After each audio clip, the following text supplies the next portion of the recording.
연말이 다가오고 있는데 여러분들 어떻게 보내십니까? 송년회 뭐 이런 시간으로 한 해 동안 수고했다고 서로 격려하는 시간도 있고 또 뜻깊게 서로 식사하는 시간들도 가지고 계신가요? 이럴 때 우리가 반가운 사람들과 함께 만나면서 우리 마음을 한번 이렇게 쓸어 담는 일들이 간혹 있곤 합니다. 만나고 너무 반갑게 만났는데 1년을 지나놓고 보니까 난 뭘 했지? 우리 가정에서 간절히 소원하던 일들이 다 이루어지지 않은 것 같아서 아쉬운 마음이 들기도 하고 어느 순간에 우리 마음속에 찾아오는 공허함 같은 것을 이 12월 달 또 1년을 마감하면서 마주할 때가 있습니다. 그런 순간과 순간 여러 상황들 가운데 오늘 바울을 통해서 우리 마음에 드는 이 헛헛함과 이 헛헛함에 대한 이유 그리고 어떻게 이 헛헛함을 넘어서 주님께서 우리에게 예비하신 행복과 은혜를 누릴 수 있는지에 대해서 오늘 본문 말씀을 통해 함께 질문하고 묵상해 보고 싶습니다. 바울의 삶에 있어서 핸디캡, 연약함 같은 것이 있었습니다. 당연히 그럴 것이 예수님 살아생전에 바울은 예수님을 만난 적이 없었다라고 싶어요. 그러니까 예수님의 말씀을 직접 들었던 베드로, 야고보, 요한, 안드레 이런 사람들이 12명이나 되는 사도라고 불리우는 제자들이 주님께서 이렇게 말씀하셨어. 주님이 이런 일을 하셨어. 자기가 보았던 것, 들었던 것을 전하는 데 있어서 힘을 가지고 있겠죠.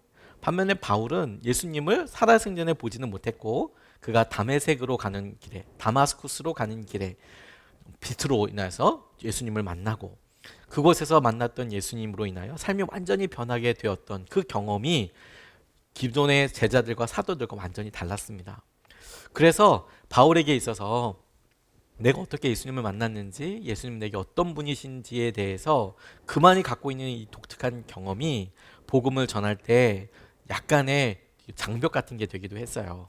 제일 쉬운 방법은 내가 주님 만났다, 주님이 함께했다, 예수님 계셨을 때 십자가 달리시는 거 봤다, 뭐 이러면 힘이 있을 텐데 바울은 그게 아니라 여러 순간순간들마다 자기에 대한 오해, 자기에 대한 소문이 있을 때마다 스스로 변론해야만 했었습니다. 근데 그럼에도 불구하고 그의 삶의 독특한 것은 무엇이냐면 오해가 있을 때, 그것으로 인하여 자기에 대한 이야기로 교회에 혼란이 있을 때 자기를 대변하고 자기의 삶에 있었던 예수님을 전하긴 했지만 그런 오해, 문제 자체에만 막 집착한 것 같지는 않습니다. 오히려 그에게 하나님께 주셨던 말씀과 부르심 앞에 섰던 것을 우리가 주목하게 되는데 그의 삶에서 오늘 1절 말씀에서 특별히 그의 삶의 배경이 되는 것을, 오늘 말씀의 배경이 되는 것을 주목해 보고 싶은데 1절 말씀에 이렇게 시작을 해요.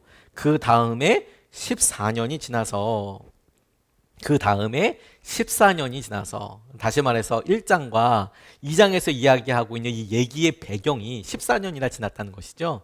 그 14년 전에 뭐가 있었냐면 그가 예루살렘에서 주님께서 주신 놀라운 은혜를 첫 번째로 제자들에게 만나서 설명할 수 있는 기회를 가지려고 했지만 굳이 사람들 만나지 않고 예루살렘에 가서 들렸던 일, 그리고 몇 사람들에게만 이야기했던 일을 말하고, 그리고 다시 14년이 지나서 디도와 함께 있었던 방문에 대해서 이야기하고 있는 겁니다.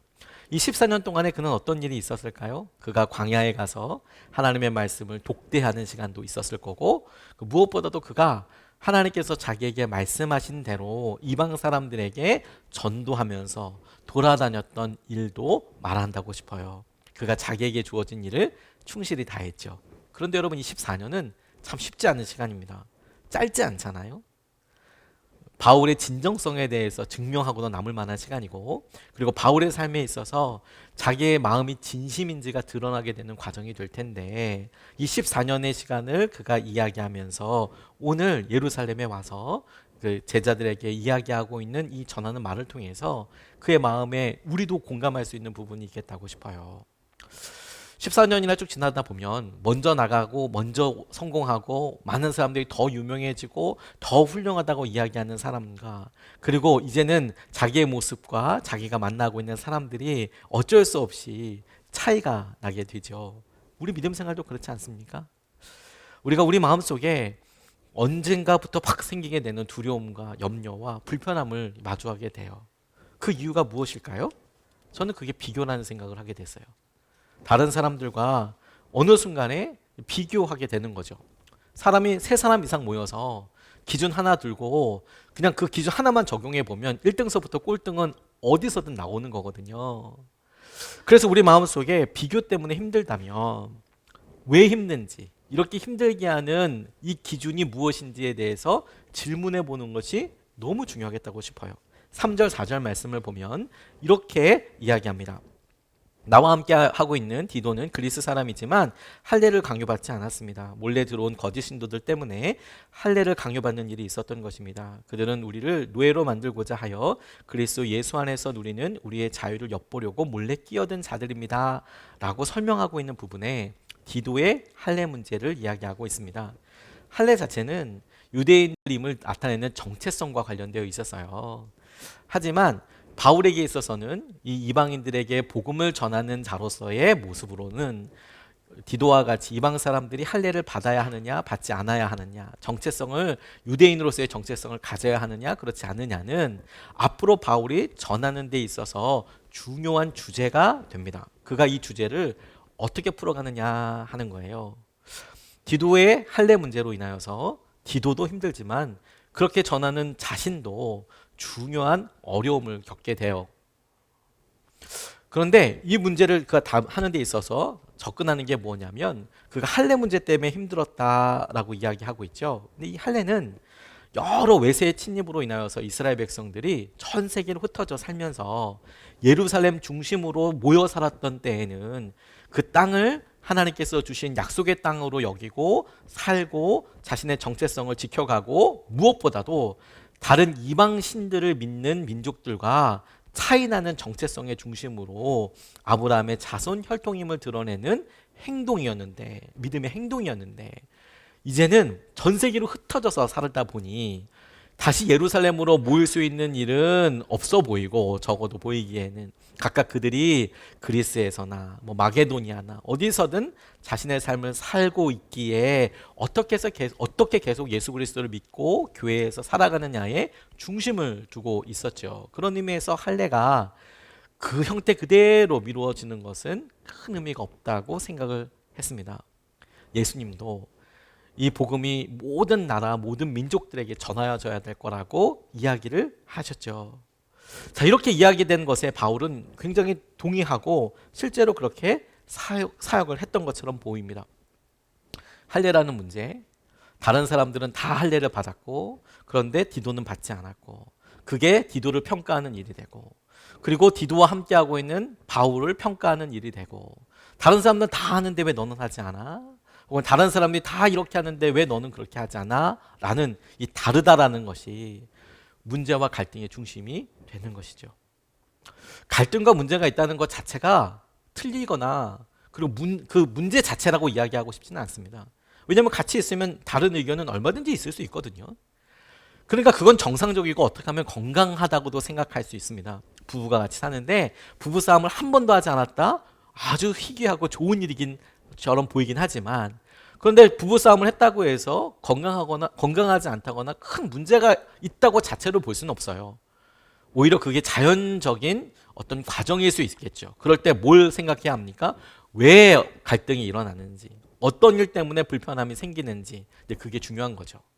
바울에게 있어서 할례라는 것을 가지고 드러나게 되는 다름의 문제, 다르기 때문에 왜 너희들은, 우리는 하나님을 믿고 예수 그리스도를 통해서 있게 되더라도 구약의 전통을 다 지키고 이렇게 열심히 지켜가는데 너희들은 그리스도의 복음을 받고 왜 다 지키지 않느냐, 마치 율법이라는 한 기준을 두고 1등서부터 꼴등까지 세우듯이 서로 다르다라는 것에 대해서 어려움이 되고 힘든 상황이 될 때 바울은 무엇을 선택하냐면 그 기준이 무엇인지 점검하도록 하는 거예요. 할례, 그 할례의 의미는 무엇인지, 다르다는 것이 무엇인지, 그 다르기 때문에 생기는 것이 무엇인지, 그걸 질문해 보는 것에서부터 시작하면 좋겠다고 싶어요.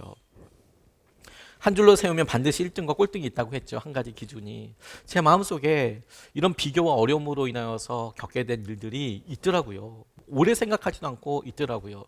코로나 터지고 나서부터 저희가 오프라인 예배를 전면적으로 드리지 않고 최소한의 인원 4명에서 8명만 예배를 계속 드렸습니다. 꽤 오랜 기간 동안 그렇게 드렸습니다. 그랬더니 제 마음속에 슬금슬금 이런 비교의 마음이 왔다는 것을 알았어요. 뭐냐면 이제 유튜브 조회수, 실시간 방송이 몇 명이나 들어오나. 처음에는 우리 성도님들께서 얼마나 많이 예배를 드리시고 또 그렇게 하고 계시는가에 대해서 집중했는데 어느 순간이 지나고 나니까 제 마음속에 그 클릭수와 몇 명 들어오냐, 그게 되게 우상처럼 비교하는 것처럼 제게 다가왔어요. 그걸 어떻게 내가 비교하고 있느냐 알았냐면 어느 순간에 그게 불편해지는 겁니다. 뭐가 불편해지냐면 숫자가 많을 때도 적을 때도 제 마음이 그거에 따라서 등락을 같이 하는 거예요. 저는 그걸 신경 쓰고 있다고 생각하지도 않았고 비교하고 있다고 생각하지도 않았는데 제가 솔직히 내가 그러고 있구나, 내가 이것에 영향력을 받고 있구나 라는 것을 거울 보듯이 마주하게 되고 깨닫게 된 게 뭐냐면 실제 제 마음이 그렇게 움직이는 것을 보고 알았어요. 그래서 한동안은 아예 들어가 보지도 않았습니다. 제 마음이 편안해질 때까지. 근데 처음에는 그렇게 마음이 이것에 계속 반응하네. 그 다음에는 아예 신경 안 쓰고 아예 안 들어가야지. 근데 어느 것도 맞는 것은 아닌 것 같아요. 어느 것도 다 극단적이지 않습니까? 왜 그런 것인가에 대해서 생각해 보고 그 생각을 질문하는 것 자체가 굉장히 중요한 영적인 어떤 도전이더라고요. 주님께서 내가 연약하기에 조금만 잘못 생각하면 비교하는 것, 그것이 심지어 주님의 일을 하고 심지어 우리가 기도하는 것이든 예배에 참석하는 것이든 모든 것이든 조금의 틈만 있어도 여지없이 비교하고 여지없이 그것에 집착하고 있구나. 그 비교하고 있다가 집착한다는 것을 어떻게 한다고요? 마음에 불편한 것을 보고 알아요. 그것 때문에 힘들고 내 마음에 등록하는 것을 보고 알아요. 할례의 문제 중요한 일이죠. 그런데 할례의 문제를 통해서 드러나는 여러 갈등들을 보고 내가 어느 문제를 집중하고 있는지를 떠올려 반대로 알게 된다고요. 그런 의미에서 이 본문을 붙잡으면 그러면 진정한 기준은 무엇인가라고 질문할 수밖에 없겠죠. 그래, 내가 비교하고 있구나. 어느 순간에 사람과 다르다는 것 때문에 불편해하고 힘들어하고 있다라고 생각되는 것을 스스로 깨달았습니다. 그러면 바른 기준은 뭐냐? 바른 기준은 하나님께서 어떻게 보고 계신가 하는 거예요. 내 마음속에 비교하게 되고 연약함으로 드는 불편함이 있다면 그것을 막 자책하지도 말고 힘들지도 말고 내가 지금 영적으로 주님께서 내게 뭔가 깨닫게 해주시는 거구나. 그럼 바른 기준으로 생각해야겠구나. 그 기준이 뭐냐면 행복하게 살기 위한 질문으로 하나님께서 어떻게 보고 계실까 이것을 6절 말씀을 보면 이렇게 증거합니다. 그 유명하다는 사람들로부터 나는 아무런 제한도 받지 않았습니다. 그들이 어떤 사람들이든지 나에게는 아무 상관이 없습니다. 하나님께서는 사람을 겉모양으로 판단하지 않으십니다. 그 유명한 사람들은 나에게 아무런 제한을 하지 않았습니다. 예루살렘으로 올라가서 제자들에게 자기가 있었던 여러 일들을 자기에게 주님께서 어떻게 찾아오시고 말씀하셨는지에 대해서 나눴다. 그런데 그 말을 들었던 사도들의 제자들이 자기에게 어떤 제안, 이렇게 하세요, 저렇게 하세요, 이렇게 받지 않고 자기를 그대로 받아들여 주었다라고 이야기하고 설명하고 있는데 이 설명의 중심에 뭐라고 이야기하고 있냐면 하나님께서는 사람을 겉모양으로 판단하지 않습니다. 그들이 함께하고 있는 동료로서 불리는 베드로든 예루살렘에 있었던 제자들이 자기에게 어떤 제안, 이렇게 하라 저렇게 하라도 얘기하지 않았지만 자기는 어떤 제안을 해도 사실은 크게 거기에 동요하지 않을 거예요. 왜? 하나님께서는 겉모양을, 겉모습을 보시지 않으시니까. 내 마음의 중심을 보시니까. 제자들이 아무런 말도 하지 않았다는 것도 참 귀한 일이고 바울이 고백하는 대로 무슨 이야기를 했어도 나는 거기에 어렵지 않았을 겁니다. 왜? 하나님께서 나를 어떻게 생각하고 있는지를 내가 아니까. 겉모습이 아니라 내 마음의 중심을 아실 테니까.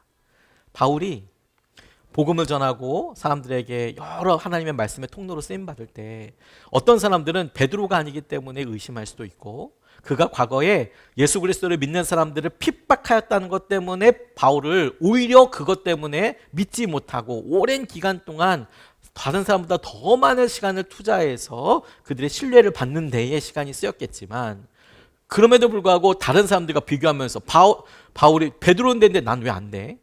야고보는 됐는데 왜 난 안 돼? 왜 저 사람은 되는데 나는 이렇게 어렵고 이렇게 시간이 되고 왜 나는 이렇게 알아주지 않아? 거기에 신경 쓰고 넘어지지 않았던 이유가 뭐냐면 그들이 뭐라 하더라도 하나님께서는 겉모습을 생각하지 않으시니까 하나님이 나를 어떻게 생각하시는지 하나님이 이 일을 어떻게 보시는지 그게 중요하더라라는 거예요. 그게 주님이 이 사람을 주님이 이 일을 어떻게 보고 계신가. 여러분 우리가 사람들 사이에 친한 사람들 가운데 있을 때 더 어려움을 느끼고 아픔을 느끼죠. 그게 우리에게 참 큰 마음의 연약함이기도 합니다. 근데 그것 자체로 인하여서 난 그러니까 사람도 안 만나, 이것도 아닌 거죠. 만나되 내가 어디에 집착하고 있고 어디에 집중하고 있고 무엇 때문에 힘든지를 깨달아 안다니까요. 우리가 힘든 이유를 가만히 살펴보면 다른 사람들의 시선에 과도하게 집착하고 있기 때문이거든요. 다른 사람은 날 어떻게 볼까? 아내가 날 어떻게 보고 남편이 날 어떻게 보고, 그렇게 묻는 것 자체가 잘못됐다는 게 아니고 거기에 과도하게 경도되어 있다는 거예요. 그래서 그게 내게 고통이 돼요. 어렵게 돼요. 힘들게 돼요. 그래서 비교라는 표현을 쓴 거예요. 다른 사람들은 이렇고 저렇고라고 첫 번째로 그렇게 살펴보게 되거든요. 근데 그럴 때 중심을 하나님께서 어떻게 나를 보고 계신가, 그게 중요하다고요. 고 이종표 목사님께서 한 번은 사역하시던 교회에서 자신을 정말 힘들게 하던 어떤 성도님이 있으셔서 그분에 대해서 기도하셨답니다. 결심을 하고 기도하셨대요. 저 사람을 바뀔 수 있도록 그렇게 간절히 기도하셨답니다. 결심을 하고 결단을 하고 기도하셨대요. 그랬더니 주님, 이 사람을 변화시켜 주세요, 제발 바꿔주세요 라고 작정하고 기도하는데 어느 날 기도하는 중에 하나님께서 이런 응답을 주셨대요. 물어보시더래요. 너 그 사람을 꼭 바꿔야겠냐? 그래서 목사님이 대답하셨답니다. 네, 제가 이참에 그 사람 성질머리를 반드시 고쳐야겠습니다. 그러자 하나님께서 다른 말을 주셨대요. 너 못 바꾼다. 갑자기 그 사람 바꾸려다가 네가 다친다. 나도 그 사람 못 바꿨다. 나도 그 사람 못 바꿨고 그래서 내가 죽었다. 내가 그 사람을 위해서 죽었다. 뭐 이런 이야기를 그분이 이렇게 이야기하셨다고 그래요. 고 이중표 목사님께서. 저는 그 이야기를 이렇게 읽으면서 그렇더라고요. 우리가 보기에 기준이 달라요. 나를 힘들게 하고 어렵게 하는 것 같고, 또 그분도 얼마나 힘들겠어요. 목사님 때문에 쉽지 않지 않았겠습니까? 서로가 다를 수 있죠. 다루가 있을 때 이중표 목사님이 그분을 위해서 바꾸겠다, 내 기준대로 바꿔야겠다, 내 기준대로 이렇게 됐으면 좋겠다, 나를 안 아프게 하기 위해서 그분이 이렇게 기도했으면 좋겠다라고 기도하는 것에서, 기도하다 보니까 하나님께서 너 못 바꾼다, 나도 이랬다 라는 말씀을 통해 하나님은 그 사람을 어떻게 보시는지, 하나님은 그 사람을 통해서 어떻게 하셨는지, 그냥 우스갯소리가 아니라 나는 그 사람을 위해서 죽기까지 했다, 나는 그 사람을 품기 위해서, 변화시키기 위해서가 아니라 그 사람 자체를 위해서 그와 같이 했다. 저는 이렇게만 질문해도 우리의 마음속에 은혜가 있겠다고 싶어요. 내가 아등바등해서 그 사람이 바뀌는 게 아니고 주님이 그 사람을 바꾸시는 거지. 그 사람이 주님 보시기에 어떤 사람이고 어떤 의미를 가지고 있는지, 이게 더 중요한 일이 되겠죠. 자녀들이 힘들고 어려운 상황을 보면 얼마나 딱합니까? 사랑하니까 더 아프죠. 그런데 여러분, 그때 우리의 마음이 그게 비정상이다, 정상이다 이런 차원이 아니라 아프고 연약하기 때문에 끊임없이 돌아와야 될 기준이 뭐냐면, 하나님께서 이 아이를 어떻게 보실까? 이 사람을 어떻게 보실까? 그리고 나는 이 일에 대해서 하나님 보시기에 어떻게 해야 될까? 의견이 다를 수 있지만 그렇게 끊임없이 주님께서 주시는 시선과 주님께서 우리에게 약속하신 말씀을 따라서 자리매김해 나가는 것을 믿음이라고 그러는 거잖아요. 바울에게 있어서 그게 행복 찾기이면서 믿음이 쌓아가는 방식이면서 하나님께서 그를 세워가시는 방법이었다고 싶어요. 그래서 여러분, 우리가 이렇게 주님께서 우리에게 주신 은혜와 주의 마음을 보게 될 때, 주님은 어떻게 생각하실까를 보게 될 때, 오늘 바울의 삶을 통해서 주님께서 부르신 대로 사는 것이 행복인 거구나, 이렇게 고백하게 됩니다. 주님이 우리를 부르시고 그 부르신 대로 살아가는 것이 곧 행복이에요. 8절과 9절 말씀을 보면 이렇게 증거합니다.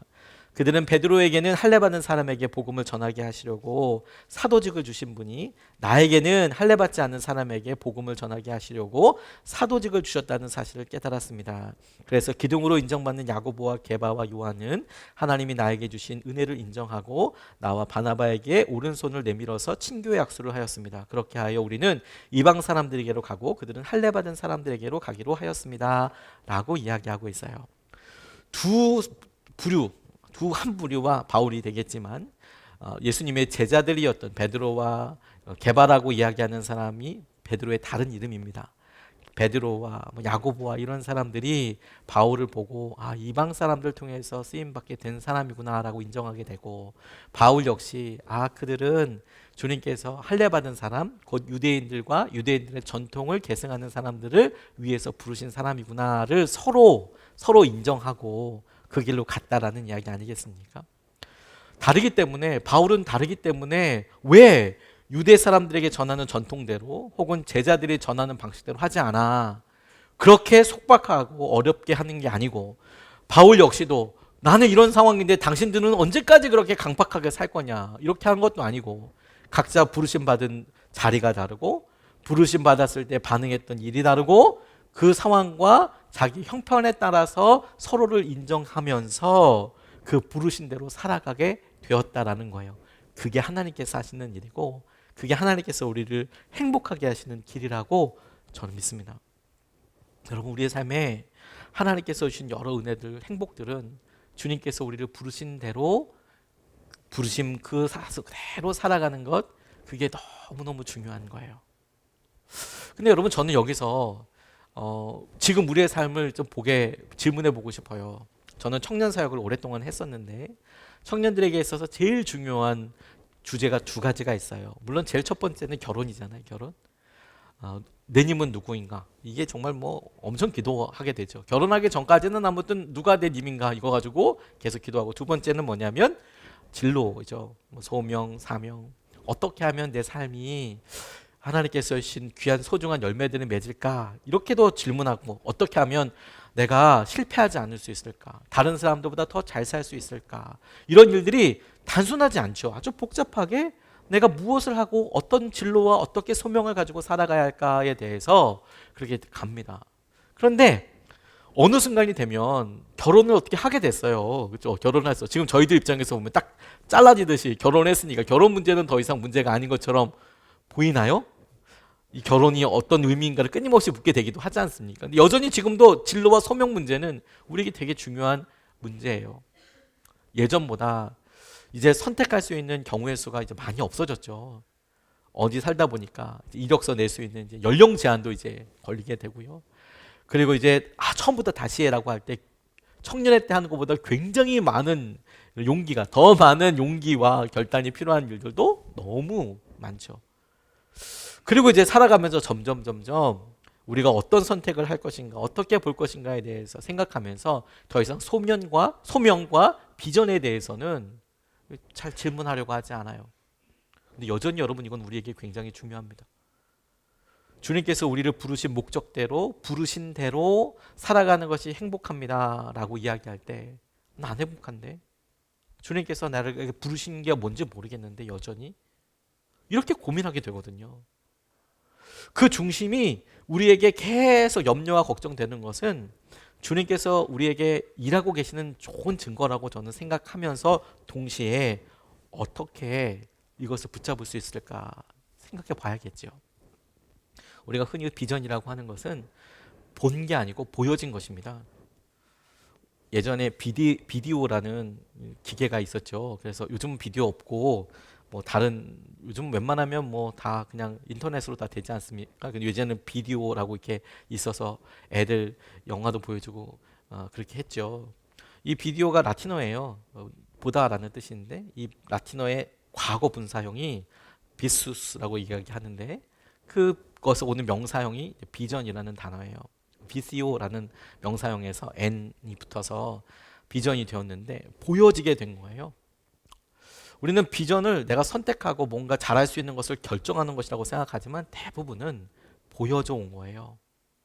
저는 여기서 앞서 처음 읽었던 14년 동안의 시간이, 바울에게 있었던 이 14년 동안의 시간이 너무 중요하다고 싶어요.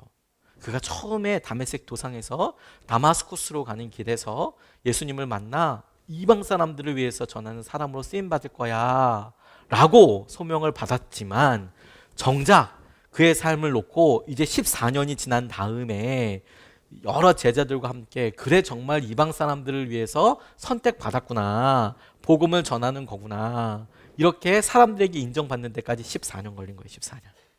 14년의 시간이 있었다는 거예요. 우리는 이 14년을 아주 쉽게 생각하고, 그냥 바울이 딱 하나님을 예수 그리스도를 딱 만났던 순간처럼 그렇게 확 알게 되는 것에 집중하잖아요. 근데 성경은 14년 동안의 시간에 대해서 오히려 우리에게 더 집중하여 이야기한다고 싶어요.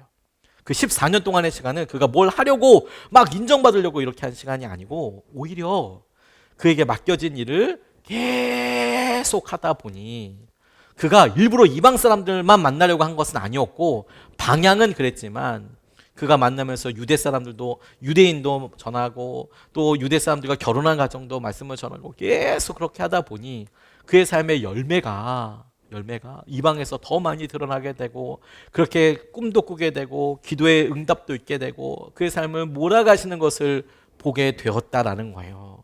그래서 서로가 비교하지 않고 제자들이든 바울이든 그래 우리 각각 유대인에게로 할례받은 사람에게로 할례받지 않은 사람에게로 하나님께서 우리를 쓰신다라고 지금 결정하고 서로를 인정하게 된 이 사건에 가만히 보니까 14년 동안 그가 끊임없이 주님 앞에 순종하며 나아가는 것들이 있더라라는 거예요.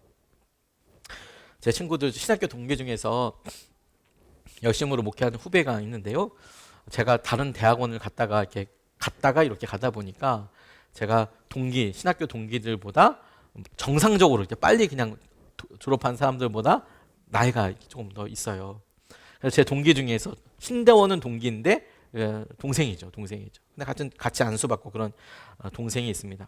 너무 친하면서 제게 이제 여러 우리 기도 제목도 나누고 그랬던 친구예요. 식사도 같이 하고 동생, 친구 어떻게 얘기해야 될지 모르겠네요. 아무튼 동기입니다. 그 친구가 저를 되게 부러워했어요.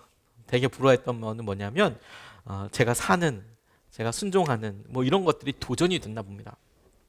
한 번은 제가 한미중이라는 집회 가서 하나님께서 내게 기도해왔던 대로 응답을 주신 것 같아서 한미준에서 만난 목사님에게 이력서랑 자기소개서 이렇게 드리고 주님의 종으로 사역하고 싶다.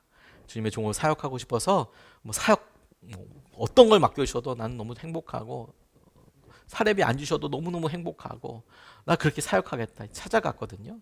그 전에 얼마나 고민했는지 우리 같이 있었던 제 친구들 동기들과도 기도 부탁도 하고 얘기하기도 하고 그리고 마침내 뚱 찾아갔을 때도 이런 일이 있었어 라고 이야기하기도 하고 그리고 시간이 지난 다음에 그래서 올해 같이 사역하래. 그래서 가는 모습도 매일마다 수업 시간에 만나니까 다 이렇게 나누게 되지 않겠습니까? 자연스럽게 어떻게 됐어? 그 다음에 만났을 때, 다음에 갔을 때 뭐 연락 왔어? 뭐래? 이런 이야기를 나누게 됐어요. 그러면서 유기성 목사님과 함께 사역을 하게 된 거 아니겠습니까?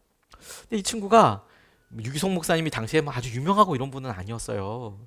유기성 목사님이랑 같이 사역하게 됐다를 그것도 부러워하기도 했을 것 같아요. 그런데 그것보다도 그렇게 용기를 내서 써서 가고 그리고 뭐 이렇게 기다리고 그냥 뭐 뒷생각하지 않고 이렇게 한 걸음씩 한 걸음씩 나아가는 것을 되게 부러워하더라고요. 자기도 그렇게 살고 싶다. 그렇게 해. 괜찮아. 죽지 않더라. 해보면 좋더라. 그러니까 아주 좋게 이렇게 막 나누고 그랬어요. 이 친구는 선교사 되고 싶어 했거든요.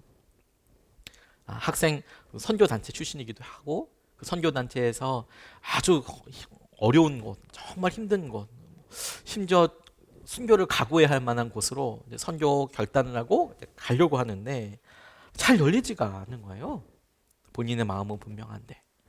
그래서 파송해 주겠다는 교회가 없으니까 그러니까 이제 기다리기도 해야 되고 교회에 이렇게 이력서를 낼 때 자기의 계획은 어느 나라에 선교사로 가고 싶다. 그러니까 내가 이 교회에서 사역한 다음에 나를 선교사로 파송해 줄 수 있겠냐.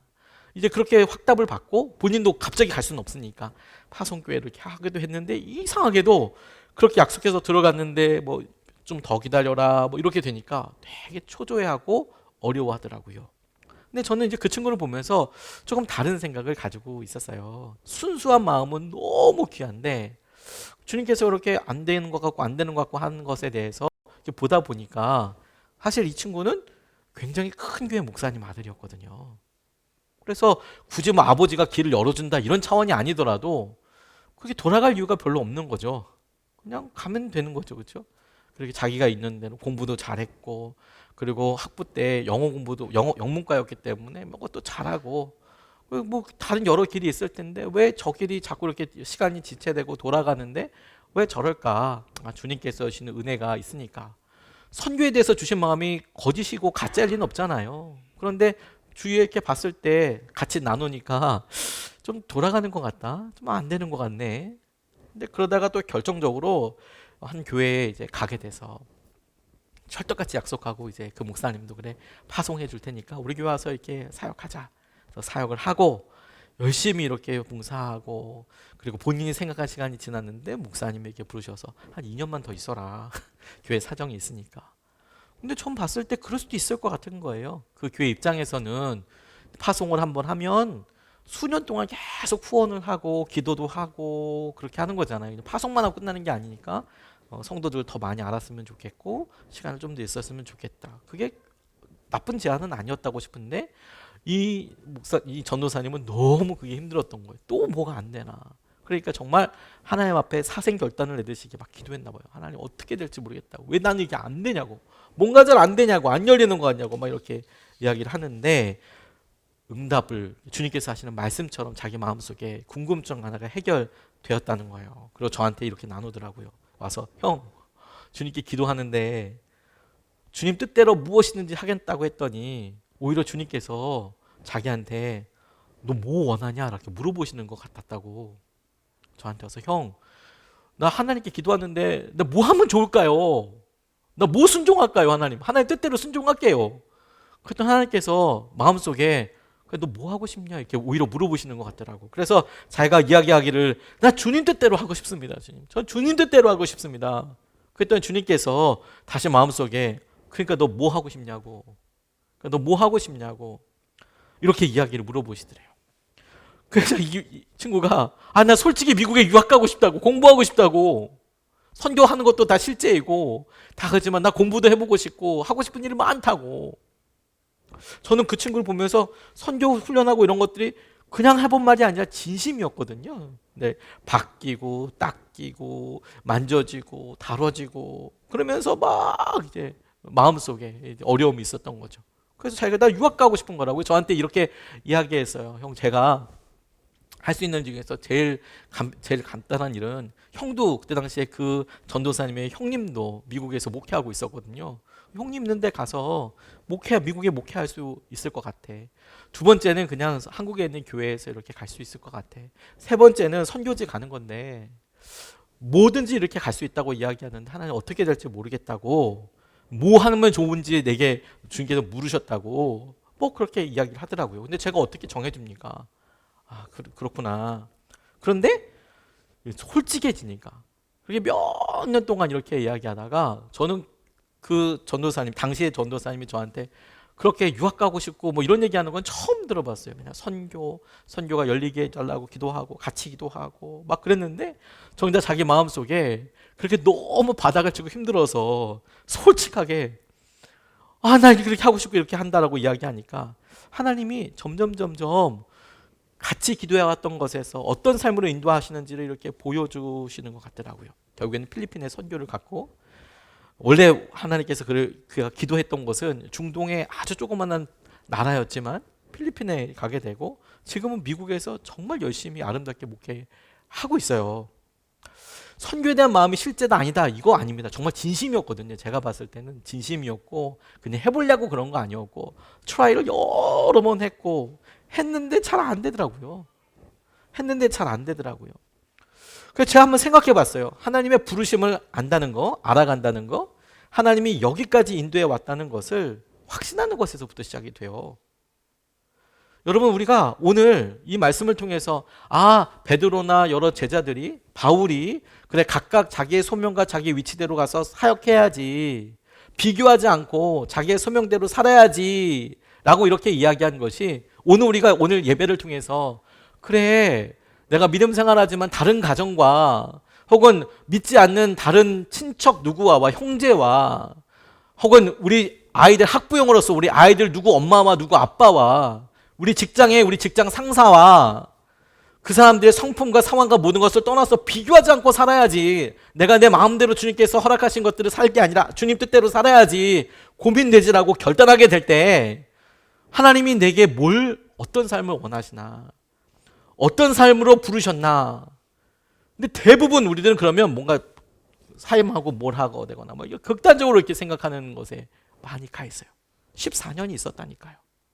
주님이 나를 부르시고 부르셨던 대로 사용하여 주시고 사용하셨던 것에 대해서 우리가 계속 봤잖아요.